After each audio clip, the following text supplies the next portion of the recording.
And all because we are in this fucking mess. All because gusto ni Martin Romualdez mag-president. Hindi siya makontrol ng presidente natin. Na hindi marunong magdesisyon. Walang decision-making skills at all. Zero.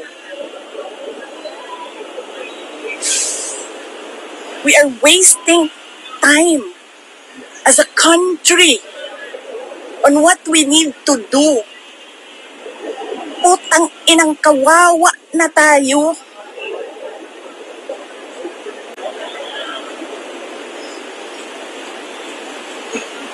Pero nandito tayo. God, nandito tayong lahat. Fishing for evidence so that we can demolish a family that is a threat to our personal gain.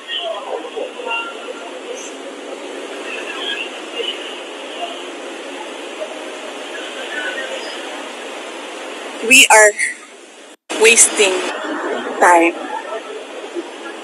This country should be working on being competitive, jumping to middle income, aspiring to be a first world economy. What the fuck are we doing? We're doing nothing at all. Magkano ang dollar? Nasaan ang remittance ng mga OFW na inaasahan lagi ng gobyerno na hindi naman dapat?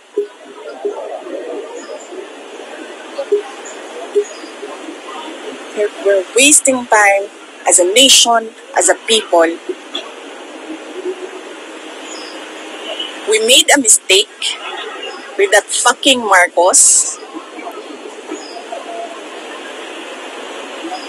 And we are wasting time. Yes, anong tanong mo?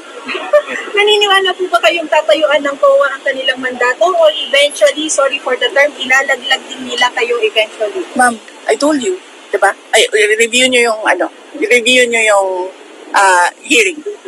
Yung hearing kanina. Ay, nung last hearing. Nang tinanong si COA. Oh, COA. Ay, ano pa, apelido nun? I don't remember. Diba? Gusto mo rin magtrabaho? Diba? Gusto mo rin magtrabaho? Yes! I need to work on the notice of suspension. I have a video of Cordoba talking shit about me and Yusek Lopez. So COA and House of Representatives are working together. Actually, sila lang ang working together and lahat ng taong bayan are just parang playthings to the rich. They don't care. They don't care about you. Wala. Alas na lang, what will happen to Atty. Lopez po? Ano nangyari? Babalik ko siya sa HOR or sa Mandaluyong? Paano yung... Well, I really do not know right now what will happen to her. We just trust that the doctors know what they are doing, and then we entrust to them her healthcare plan. So, kung ano yung gusto ng doctor, kung ano yung gusto ng nanay, yun yung susundin namin. How's her health status? As I said kanina, hindi mo siya makausap eh. But she answered some questions of the doctor. Pero hindi lahat din. And then, pag kami yung kumakausap sa kanya, hindi siya nagsasalita. And really, I'm worried. Kasi kanina din, inano niya yung ballpen pa. Ginaganyan niya yung ballpen na sinabihan namin siya. Sinabi niya sa amin na ayoko na ito, make this stop. And I will stop this. Yan, mga ganyan na mga And she already said her piece kanina before she started vomiting. She said her piece. Parang She doesn't feel safe.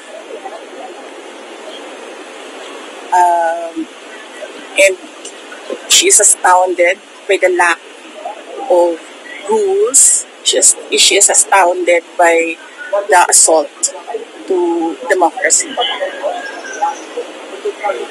Okay. Thank you.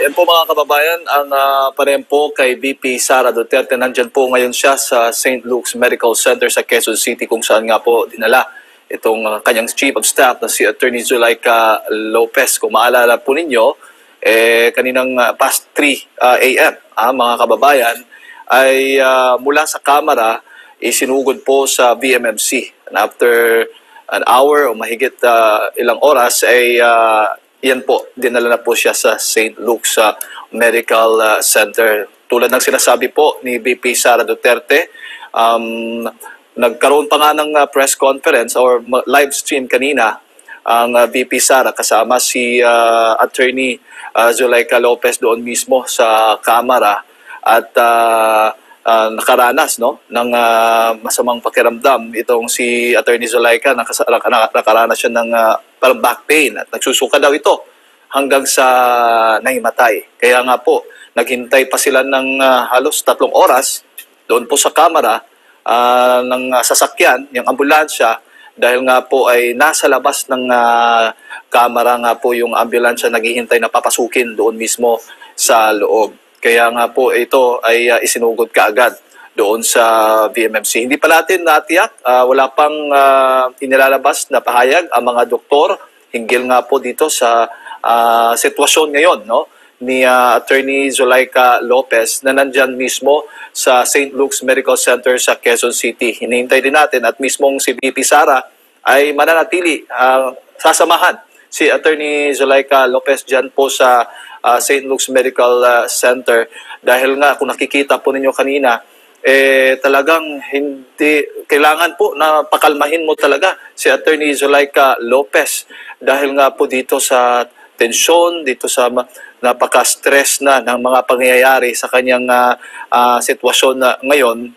Kaya nga po kailangan na isang malapit na kaibigan at walang iba kundi si VP Sara Duterte ang nangunguna personal na umaalalay dito kay Attorney Zulaika Lopez. Yes, partner, yun nga nakita natin, hindi natin inaasahan ng yung mga inilahad ni Vice President Sara sa ating ambush interview.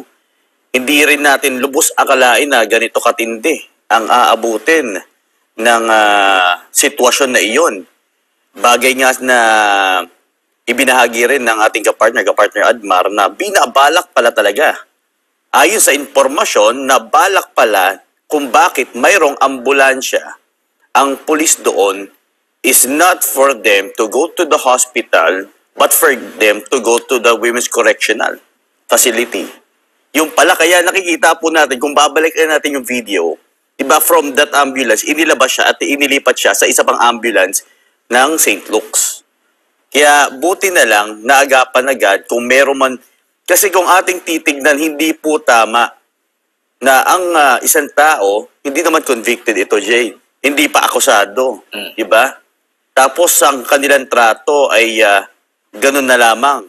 At even ang pamabastos, kasi nakita natin yung ginawa ng isang police, Kernel ba ito, na dinuduro niya rin may halong duro-duro din siya sa Vice President Sara Duterte. Kaya nga sobrang sama ng loob ni VP Sara dahil hindi niya rin lubos akalain na ganito rin ang gagawin sa kanya ng ating kapulisan. Hindi naman natin nilalahat. Pero isa sa kanya nabanggit ay yung pagdagsa ng daming kapulisan na nariyan ngayon sa St. Luke's. Nabanggit niya rin kanina, meron na rin SWAT. Kaya nga sabi niya, walang pinagkaiba ito para din kay Pastor Apollo sa nangyari sa kay OJ Siege na pagdagsa.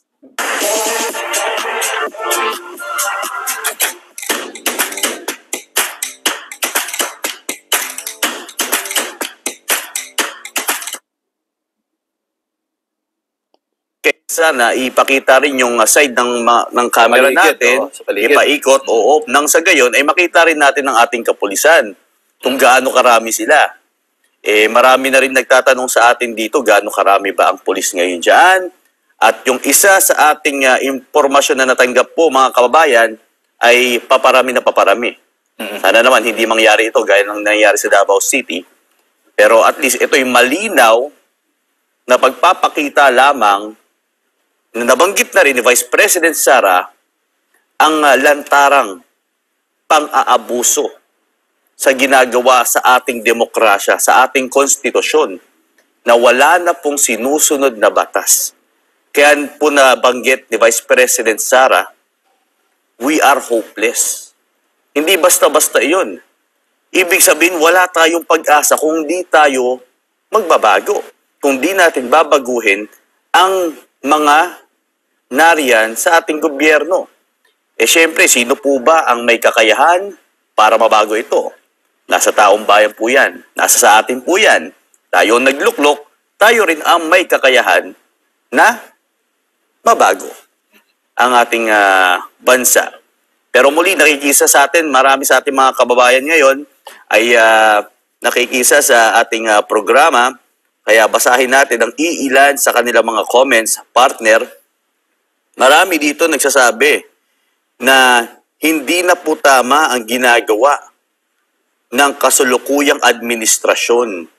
Huwag po nilang abusuhin ang kanilang kakayahan na linlangin ang taong bayan.